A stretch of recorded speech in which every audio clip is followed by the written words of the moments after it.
very early on, he told me to keep pushing yourself out of your comfort zone, because if you are feeling frustrated but you are determined to overcome it, then that's where a lot of the growth comes from, where a lot of the opportunities to grow comes from. And if you are enjoying your work, one of the pitfalls is that sometimes you want to post it online. Now, obviously, that's fine, but I maintain that social media is definitely a trap, and you need to be careful not to fall into using it a bit too much. So one of the biggest faves that you can do, especially for your mental health, is not to tie yourself to social media validation. Now, this is probably repeated in many other topics from many other times, but it's a very easy trap to fall into. It's very easy to post something online and then sort of measure yourself by the responses that you get. It can be very devastating to motivation. It's not in any way an accurate reflection of personal skill or job creation, but it's very easy to use that and compare. And definitely be careful about what you post online, how much you post. If you know you're the type of person, if you can catch yourself that you're going to be watching the numbers more than you are sort of getting out of it, whatever you're going to get out of it, then maybe consider not posting anything at all, or at least very sparsely. Not everything does need to be published online, especially things like work in progress shots, or things that are unfinished. Sometimes it is better left in a folder, because working for yourself first rather than what you want to show off to the world is much better to help you achieve the goal that you're trying to reach, rather than just posting it for likes or follows or whatever. If you do fall into this trap, and I think everyone does to a certain extent if you are sort of in that online space, is making sure that you do have the support network to help you. Support is mandatory in basically everything, but while you are in this space by yourself, using whatever support you have is very important. This comes in two forms. One is obviously the professional side and skills development. The other one is emotional and mental health. And they're both sort of equal in the amount that you should pay attention to it. So in terms of professional support, again, from our backgrounds, creative feedback is probably one of the best things that you can look for from industry professionals. Some people know people who are already in the industry. Maybe you do, maybe you don't. There are people who post things like portfolio reviews online, or just finding people who are willing to sort of take that time and chat to you. I was very, very lucky. I spoke to an environment artist who worked at Blizzard Entertainment, who gave me a full portfolio review, which I was absolutely not expecting. But it was, in addition to very helpful, it was also very motivational to hear him speak about my work, and also just the fact that he took the time to speak to me in the first place. Below that, classmates, ex-lecturers, hearing from your peers, still very useful. From that professional standpoint, I don't think any lecturer or tutor is sort of annoyed or disappointed that an ex-student has contacted them for help, and using the support that you have available is always valid. Industry events such as today, going around speaking to people in person, in addition to maybe being able to get some feedback or direction, is always very encouraging from a motivation standpoint, and being in that space of developers who are doing what you want to do effectively. I always found it very, very motivating going to things like Brighton Develop or EGX Resd, somewhere that I could speak to sort of developers in person. And the last one, sort of a little bit of a less regulated space, I guess. Obviously, creative or development Discord servers is another resource that you can potentially use. Although I would advise a bit of caution as to the people that exist on those servers before taking everything they say as gospel. And then on the other side, sort of the emotional and mental health support, it is just as important, it's just as valid, and definitely don't ignore it. encouraging words from friends and family is, as much as it might not seem helpful at the time, it is definitely something that is helpful for your mental health, and it's sort of a background thing that there are people there who will support you. Just don't rely on them for creative feedback and sort of mixing the spaces too much. And support doesn't necessarily come from other people. Self-support is something that is also very important. And one thing that is very important is knowing when you need to take a break. It's a very difficult thing to do because you can sometimes feel like you need to be working and you need to continue working the entire time, whether you have a full-time job or not. You do have this feeling that if you're not working, you're going to fall behind. And it does take a toll on your mental health quite a lot. And recognizing when you need to take a break is something that you sometimes do need to learn and sort of listen to what you are telling yourself about what you're doing. If you work all the time, it does quickly lead to burnout, or it can easily lead to burnout. It happened to me sort of after a few years of doing this myself. And it can even happen without realizing it. And taking not necessarily regular breaks, but acknowledging when you need to take breaks helps you maintain that sort of drive and enjoyment in what you're doing. And then sometimes a day, 2 days, a week sometimes isn't enough to be able to sort of get and reset that headspace. And taking an extended break can be more helpful. It gives you a chance to give attention to things that you may have been neglecting, that you haven't realized that you were, because you are sort of working all the time or feeling like that you need to work all the time. And then you can sort of come back when you feel that pull or that drive or the enjoyment come back, and you feel like, well, maybe I do want to pick that up again because I want to, not necessarily because I feel like I have to. The difficult part is not letting that slip into sort of an indefinite break and you're coming back at an indefined point in the future. It's just like, oh, I'll do it when I feel like it. And from my own experience, burnout did creep up on me after a couple of years. And the way that I dealt with that was looking for a different creative outlet that wasn't necessarily what I was pursuing. So doing 3D art, I took a break and I started doing something else that was a creative outlet. And it reminded me that the reason that I do 3D in the first place is because I enjoy being creative in general. So for me, it was video editing, for example, and that can sort of take different forms for different people. And after I had taken that break, then I realized that I didn't enjoy 3D and I didn't sort of feel that pressure to do it as much. So when working on projects or doing that work starts feeling a bit like a chore, I would definitely encourage to take a break and try to reset yourself. If you do sort of find yourself taking a bit more time or taking regular breaks or find it very hard to come back, then while you're doing this, self-reflection is an important part of this process. It's a bit of a difficult thing to do, but reflecting on what you're aiming for,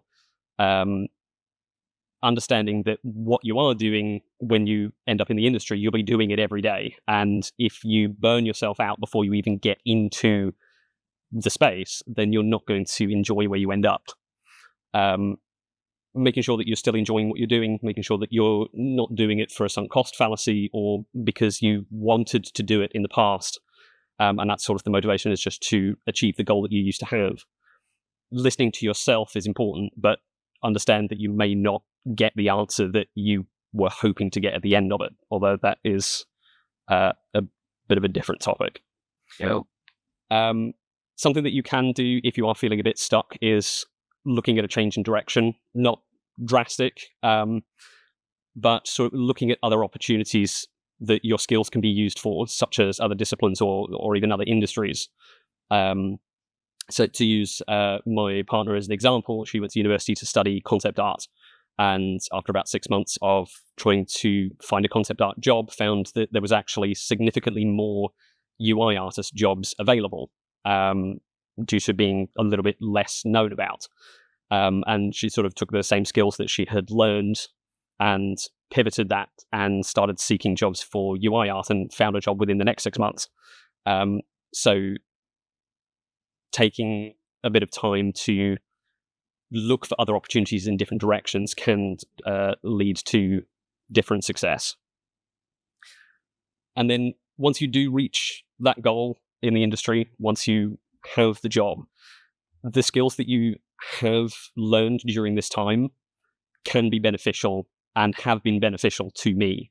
So the skill set that you are developing of being self-driven and being able to structure your own time individually, it will help you enjoy the work that you end up doing more. It isn't always simple being in the industry, having that job. The professional environment isn't always as straightforward. Sometimes you don't get a lot of guidance. Sometimes you are just given a sentence and sort of a task title, and that's it. And you are just sort of expected to deal with that because this is your job now. And if you know how to structure yourself, it helps you feel less lost. It also helps you retain the enjoyment of your craft. Sometimes there is downtime between tasks, or perhaps you've been given a significantly longer time scale than you assume you would take to do it. Now, that doesn't happen that often, but it does happen sometimes. And being able to use the extra time constructively and know how to do it because you enjoy what you're doing, it does help you be noticed, even if what you are working on on the side doesn't end up being used, but it can be used potentially. Then that does sort of get you noticed by managers or art leads or whoever's in charge. And I have definitely done this, and it definitely helps retain that enjoyment of what you were doing and enjoying your job, so it doesn't always feel like work. And that's everything that I do have to say. Obviously, this journey is very personal to each person. It can look different from person to person. But and I'm also aware that I talk very quickly, so I may have run things together. So if you do have any questions, then we do still have a bit of time. So.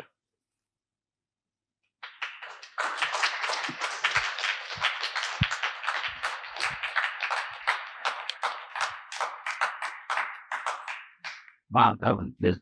Anybody have any questions?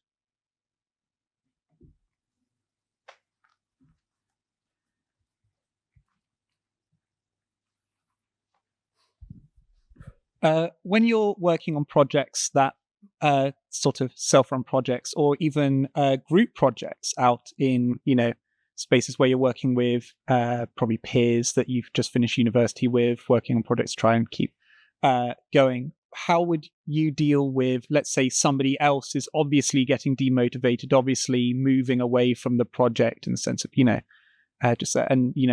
wanting to continue that, not wanting to get a lost project, but feeling potentially a lack of motivation as things start to look like they're falling apart a bit? So sort of how to help someone else who is in this space, rather. Kind of, yeah.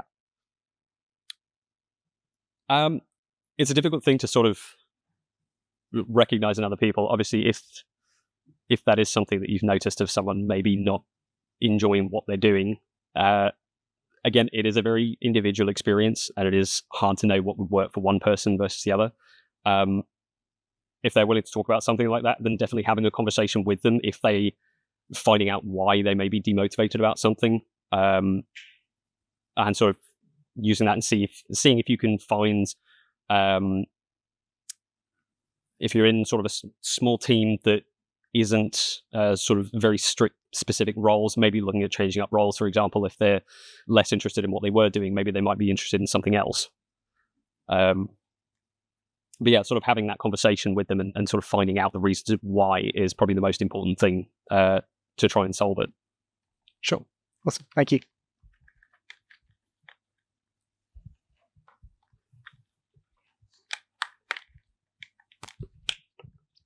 You mentioned going to industry events. Where's the best way to find out about those kind of things? That's a very good question. Probably comes back to not knowing how to find things on Google things. I think one thing that, even though I didn't have the opportunity to attend university, using any links that they might have. So, for example, here's I mean, the perfect example is obviously the UKIE Student Conference. You have the opportunity to go out and speak to people who are in the industry, and a lot of people who are already in the industry do attend multiple different events. For example, I know that Flix don't just attend here; they also go down to other. I think they go to Develop. Yep. So speaking to people who are at events, people who are in the industry, and finding out from them, what other events do you attend? What other places would you recommend that I go to speak to people? Obviously, the two main ones that I have been to are EGX Resd and Brighton Develop as two very helpful ones.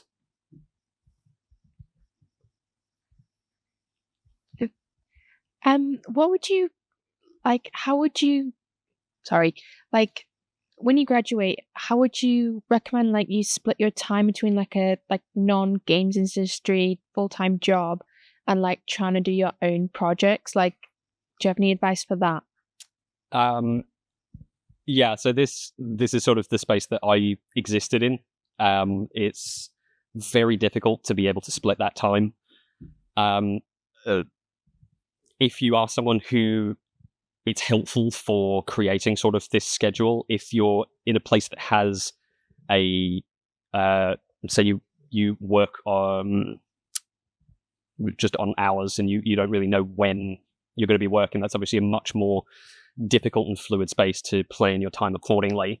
But in that case, I would sort of take, if you're given weekly rotas, for example, then designating a sort of time slot and looking when you know your schedule, when you sort of have that rota, finding a space of time and saying, okay, during this time that I'm going to allocate that to working on something. And you can sort of do that as much as you're comfortable with. So if you have multiple blocks of time where you can allocate it and want to do that, which is more important, definitely not filling up every single block with it and sort of feeling like you have to use that time. If it is a bit more regimented, if you know when you're working, then sort of saying, okay, on Tuesdays and Thursdays I have this time, and test that out first. Don't put pressure on yourself to stick to it every single time. If you find that it's not working, then come back to it and sort of maybe see if you can adjust it slightly, or maybe you need to take a bit less time, or you find that you can take a bit more time, then you can sort of structure it like that. Okay, yeah. Thank you. Okay, I think we're done. Cool. Cheers. Thank you very much.